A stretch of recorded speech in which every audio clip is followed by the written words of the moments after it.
네, 대통령은 이렇게 헌정사의 관행이 무너졌다고 비판을 했고 시정연설 놓고 여야 공방도 더 격화하고 있습니다. 민주당은 윤석열 정부의 무능과 야당 탄압을 규탄하는 대규모 규탄 대회를 열었지만 국민의힘은 이재명 방탄용이라며 이제는 민생을 돌봐야 한다고 맞받아쳤습니다. 예산안 심사를 앞두고 여야의 신경전도 확산하고 있습니다. 국회 취재기자 연결합니다. 박기환 기자. 네, 국회입니다. 네, 정치 보복이다, 방탄이다. 어제 시정연설 보이콧에 이어서 여야 공방이 이틀째 이어가고 있네요.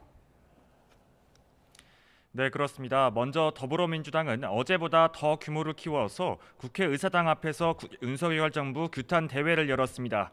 민주당 이재명 대표는 정부 여당이 민생 경제 위기보다 자신들의 이익에만 급급하다며 야당 탄압으로 잠시 억압하더라도 역사와 국민의 심판은 피할 수 없을 것이라고 경고했습니다. 직접 들어보시겠습니다.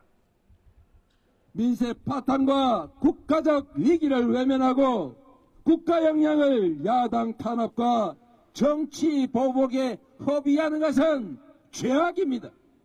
역사와 국민의 심판은 결코 피할 수 없다는 진리를 잊어버리지 마시기 바랍니다.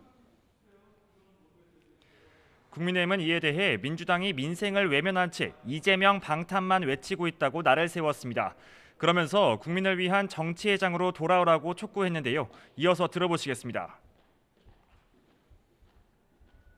이재명 대표에 대한 수사 그거 하지 말고 그 죄를 덮어라 라고 하는 요구의 연장선상에서 계속 이를 보이콧을 하고 있는데 그러면서 민생을 이야기하고 하는데 지금 저 규탄대회 하고 하는 게 저게 민생과 무슨 관련이 있죠?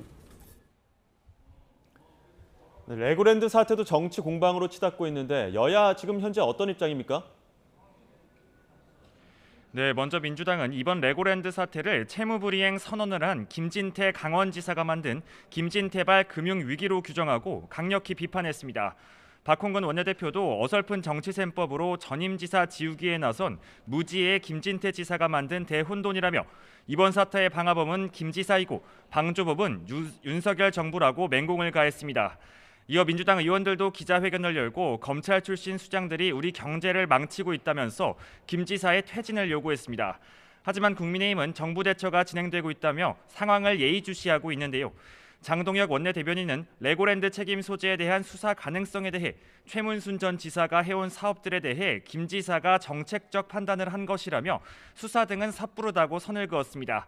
성일종 정책위의장도 아침 라디오에서 세계적으로 금융시장이 약한 상황이라며 정부 대처를 더 지켜봐야 한다고 엄호했습니다.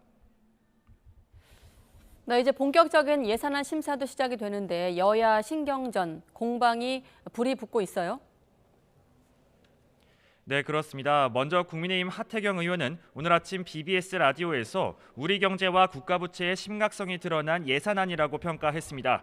문재인 정부에서부터 쌓인 국가 부채를 막기 위한 것이고 그럼에도 약자 지원 예산을 늘렸다고 설명했는데요.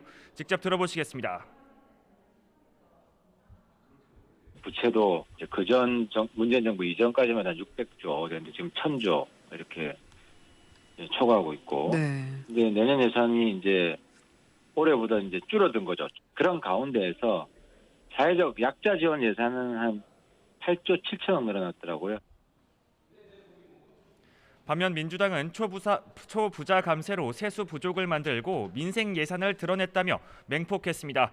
박홍근 원내대표는 이에 대해 대통령실 이전 예산 등을 막아 민생 예산을 돌려놓겠다고 밝혔습니다. 이어서 들어보시겠습니다. 초부자 감세로 세수 부족을 만들어 놓고선 재정 건전성을 들먹이며 시급한 민생 예산은 칼질하는 모순도 그대로였습니다. 약자 복지는 어불성설입니다. 약자 무의식이고 약자 약탈일 뿐입니다. 본격적인 예산 전국이 시작되는 만큼 여야는 각종 쟁점 법안과 정부 예산안을 두고 치열한 공방을 벌일 것으로 보입니다. 지금까지 국회에서 YTN 박견입니다.